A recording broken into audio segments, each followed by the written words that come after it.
যুবতীর শরীরের তিলের চিহ্ন পর্যন্ত খুঁজে বার করলো এআই। গুগল জেমিনাই শাড়ি ট্রেন্ডে গোপনীয়তা হারাচ্ছেন না তো যুবতীরা। কৃত্রিম বুদ্ধিমত্তা শরীরের তিলের চিহ্ন পর্যন্ত নির্ধারণ করতে পারার তথ্য প্রকাশ হতে আলোচনায় নেটিজেনরা। ব্যক্তিগত তথ্য ফাঁস হয়ে যাওয়ার আশঙ্কা নিয়ে উদ্বেগ বাড়ছে নেট দুনিয়ায়। প্রযুক্তি বিশেষজ্ঞরা সতর্ক করে জানিয়েছেন ব্যক্তিসত্তা হারানোর সম্ভাবনা রয়েছে।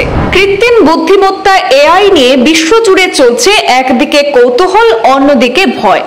গুগলের জেমিনাই এআই সম্প্রতি সোশ্যাল মিডিয়ায় ভাইরাল হয়েছে নানা নতুন ট্রেন্ডের জন্য। বিশেষত শাড়ি ট্রেন্ড এখন নেটিজেনদের মধ্যে ব্যাপক জনপ্রিয়। সাধারণ ছবি আপলোড করলে এআই সেটিকে শাড়ি পরা চেহারায় রূপান্তর করে দেয়। কিন্তু এই মজার ফিচার এবার এক তরুণীর কাছে ভয়ের কারণ হয়ে উঠেছে। ইনস্টাগ্রাম ব্যবহারকারী ঝলক বাওনানি একটি ভিডিও পোস্ট করে জানিয়েছেন তিনি পূর্ণ হাতা জামা পরা নিজের একটি ছবি জেমিনাই এআইতে আপলোড করেছিলেন। তার দাবি, ছবিতে হাত নাকি সম্পূর্ণ ঢাকা ছিল, কিন্তু শাড়ি ট্রেন্ডের রেজাল্টে দেখা যায় তার বাঁ হাতে একটি তিল, যেটি বাস্তবেও রয়েছে। বিষয়টি তাকে বিস্মিত এবং আতঙ্কিত করে তুলেছে। ঝলকের বক্তব্য যে, আমি বুঝতে পারছি না এটা কিভাবে সম্ভব হলো। আমি যে ছবি দিয়েছিলাম সেখানে আমার হাত ঢাকা ছিল, তবুও এআই ঠিক জায়গায় আমার তিল দেখিয়েছে। এটা খুবই ভয়ের।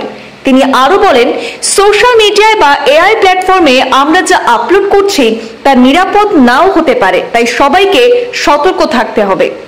ঘটনাটি ভাইরাল হওয়ার পর নেটিজেনদের মধ্যে আলোচনা শুরু হয়। কারো ধারণা এটাই এআই এর প্রকৃতি। এটি আপনার ডিজিটাল ফুটপ্রিন্ট ব্যবহার করে। আপনি আগে যত ছবি অনলাইনে আপলোড করেছেন সেগুলি থেকেই এই তিল শনাক্ত হয়েছে। আবার কারো মতে সবচেয়ে ভালো উপায় হচ্ছে নিজেই শাড়ি পরে ছবি তোলা, তাহলে এআই এর উপর আর নির্ভর করতে হবে না। উল্লেখ্য, জেমিনাই এআই বর্তমানে ন্যানো বানানা ট্রেন্ড এবং শাড়ি ট্রেন্ডের মতো ফিচার নিয়ে ব্যাপক আলোচনায় রয়েছে। অনেকে মজা করে ব্যবহার করছেন, তবে ব্যক্তিগত তথ্য ফাঁস হয়ে যাওয়ার সম্ভাবনা নিয়েও উদ্বেগ বাড়ছে।